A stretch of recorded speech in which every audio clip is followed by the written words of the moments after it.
kasih orang-orang seperti ini dipertahankan, kita sedang berjudi dengan nasib hukum yang mungkin suatu saat akan menimpa diri kita. Mohon perhatian juga dukungan kepada pimpinan komisi dan anggota Komisi 3 DPR RI. Banyak pihak nih Bang, termasuk anggota DPR Ika Pitaloka. Nah itu membuat kita yakin nggak sih Bang, si PK ini akan diputus sesuai harapan? Nikita dari awal yakin, kami pun tim penasihat hukum Nikita itu yakin bahwa Nikita itu tidak bersalah melakukan tindak pidana yang dijatuhkan. Pasalnya apa? Pasal 27 Undang-Undang ITE. Kemudian berikutnya pasal apa? Pasal TPPU, pasal 3 di Undang-Undang TPPU yang 2010, sekarang berubah di KUHP baru pasal 607. Nah, apa yang menjadi urgensi dari permohonan PK ini? Masa orang melakukan ada catatan transaksi tertulis jelas pembayaran untuk pembayaran rumah Nikita Mirzani itu diartikan sebagai upaya untuk menyamarkan atau menyembunyikan asal usul uang.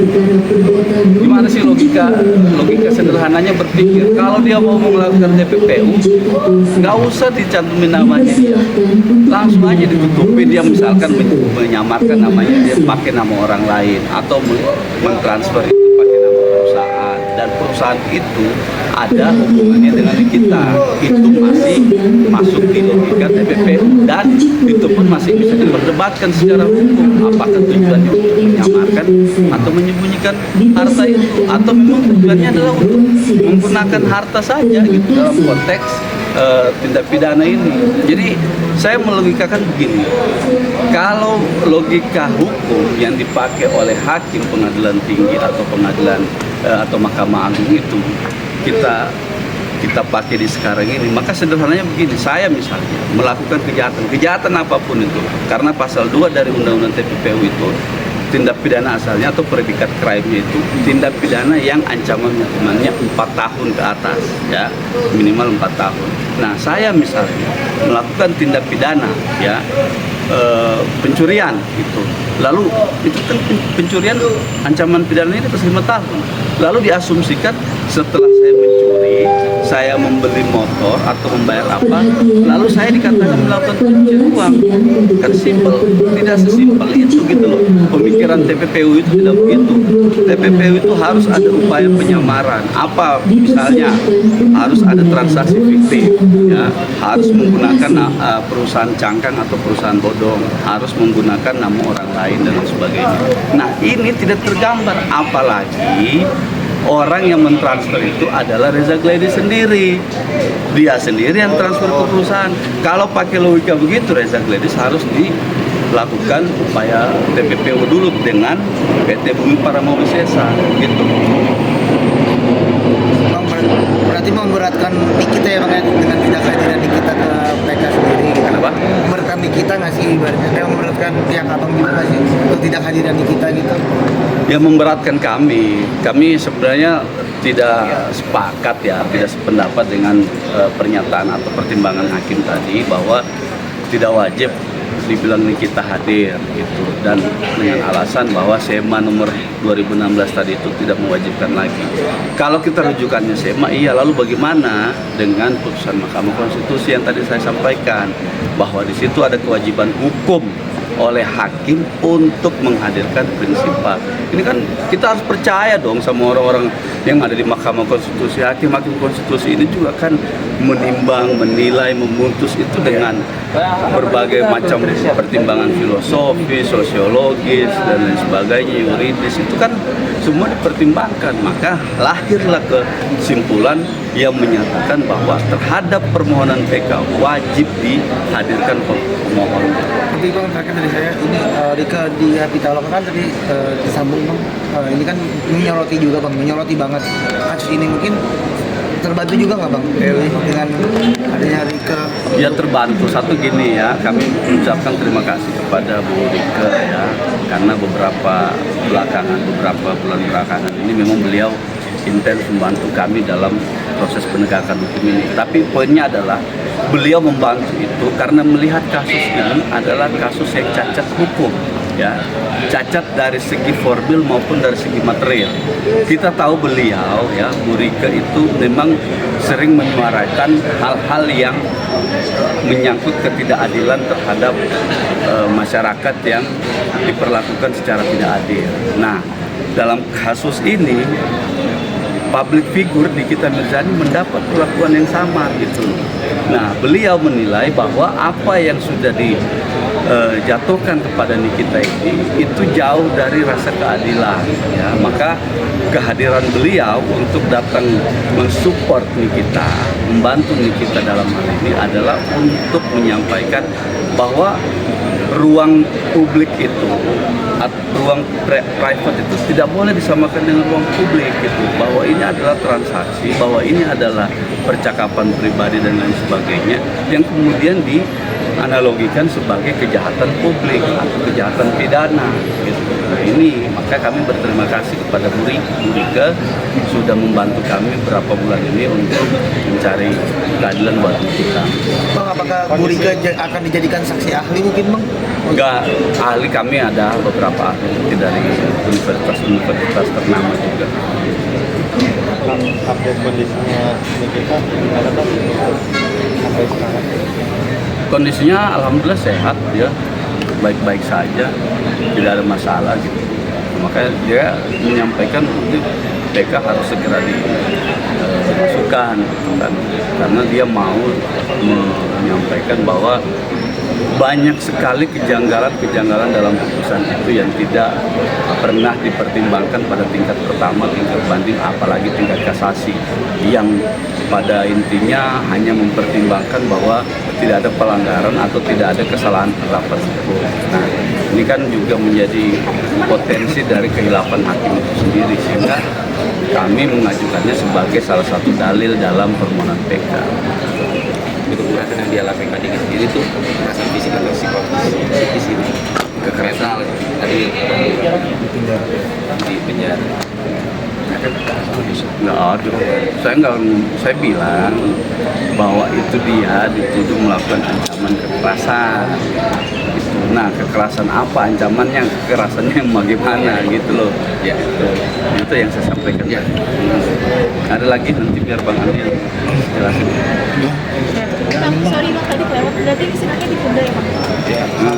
Sampai mungkin akan ditunda juga Bang? Tanggal 1 Juli ya. 1 Juli.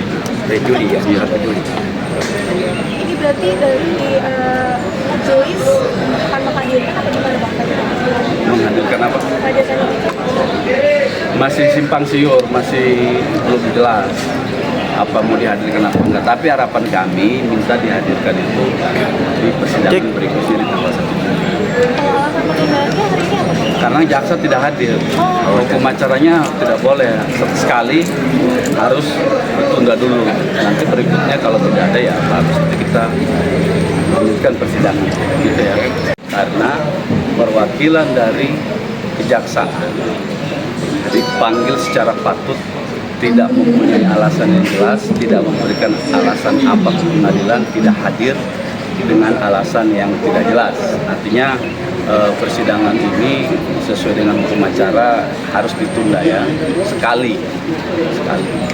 Nah, kemudian persidangan ini ditunda untuk di tanggal 1 Juli nanti, persidangan kedua dari permohonan PK, karena sifatnya adalah sifat speedy trial. Ini harus cepat. Permohonan PK ini harus mengedepankan percepatan dari sidang itu sendiri, sehingga kalau di minggu berikutnya pihak kejaksaan tidak hadir, maka akan dilanjutkan pada pemeriksaan dari perkara itu sendiri atau dari materi permohonan PK itu sendiri. Demikian. Bang, ini kan kita sendiri kan kabarnya diwajibkan hadir, Bang. Untuk perdana ini memang nggak jadi atau gimana, Bang? Jadi gini, tadi sudah dimusyawarahkan sama majelis. Kami beberapa minggu yang lalu itu mengirimkan surat memang untuk meminta prinsipal Nikita Mirzani datang untuk menghadiri persidangan ini. Tapi hakim berdasarkan SEMA 2016 itu mengatakan bahwa kewajiban itu tidak lagi menjadi wajib. Kalau di SEMA sebelumnya 2012 wajib. Nah, 2016 itu tidak lagi menjadi wajib dan diperbarui di SMA 2018 itu. Tapi ya kami tetap meminta kehadiran dari pemohon prinsipal Nikita Mirzani ini ada rujukannya berdasarkan putusan Mahkamah Konstitusi nomor 34 dan seterusnya itu di tahun 2013 menegaskan bahwa kehadiran dari pemohon PK prinsipal itu wajib hukumnya itu putusan Mahkamah Konstitusi ya. Salah satu pertimbangannya adalah karena Mahkamah berpendapat bahwa pemindahan itu adalah diberikan kepada yang bersangkutan secara pribadi. Maka ketika melakukan atau mengajukan PK harus juga prinsipal pribadi itu datang untuk menyampaikan bahwa satu, apa yang didalilkan dalam pemohon PK itu adalah hal-hal yang berkaitan dengan misalnya kehilafan atau kekeliruan yang dilakukan oleh hakim. Kedua, untuk memastikan bahwa pemohon PK itu pengajuan permohonan PK itu diajukan secara sendiri atau diajukan atas inisiatif dari Nikita Mirzani sendiri. Ketiga, ya ini untuk pemenuhan penandatanganan berita acara dari permohonan PK. Nah, 3 poin itulah yang tadi kami sampaikan di persidangan bahwa Nikita itu wajib harus datang ke persidangan ini. Nah, cuman hakim masih mempertimbangkan itu. Nanti mudah-mudahan di persidangan berikutnya bisa dihadirkan. Berarti hakim tidak menyarankan untuk Nikita datang ya Bang tadinya yang di sidang kali ini ya? Iya, gitu. Ada lagi? Bang, dalam sidang PK ini kan dijelaskan bahwa hakim akan mengulas dari awal sampai akhir nih Bang. Nantinya bakal mengadakan saksi atau seperti apa? Ya, jadi permohonan PK ini prinsipnya adalah mengulang tingkat judek fakti dan judek juris. Ya, artinya apa? Fakta, judek fakti itu mengurai fakta yang dulu di persidangan awal itu yang tidak dipertimbangkan oleh hakim pada tingkat pertama. Kita buka kembali di persidangan itu yang satu. Judek jurisnya apa? Terkait dengan penerapan kehilafan hukum. Ya, misalnya soal bagaimana persidangan fakta di persidangan terdahulu, mungkin teman-teman media masih mengingat jelas bahwa persidangan ini faktanya apa? Ada kaitannya dengan narasi menjelek-jelekan fisik. Nah, di judek faktinya, judek jurisnya, narasi menjelek-jelekan fisik itu diartikan sebagai upaya untuk melakukan ancaman membuka rahasia. Nah, ini kan tidak sinkron, secara konstruksi hukumnya tidak sinkron. Nah, inilah yang kemudian nanti akan kami uraikan atau kami sampaikan kepada hakim PK nanti, gitu. Bahwa ini loh letak kesalahan dari penerapan hakim dari tingkat pertama, tingkat banding, tingkat kasasi terletak di sini. Gitu. Apa argumentasi hukumnya nanti akan kami sampaikan. Kami belum bisa menyampaikan di sini karena persidangan juga belum membacakan materi permohonan PK. Bisa dibilang Nikita sendiri yang meminta untuk diajukannya PK atau gimana? Iya, makanya itu tadi pentingnya Nikita Mirzani untuk hadir di sini untuk memastikan bahwa pengajuan permohonan PK itu atas inisiatifnya sendiri. Hakim mestinya menerima hal itu, memastikan. Pertanyaannya begini, apakah benar Anda secara prinsipal ya, mengajukan permohonan PK ini? Gitu.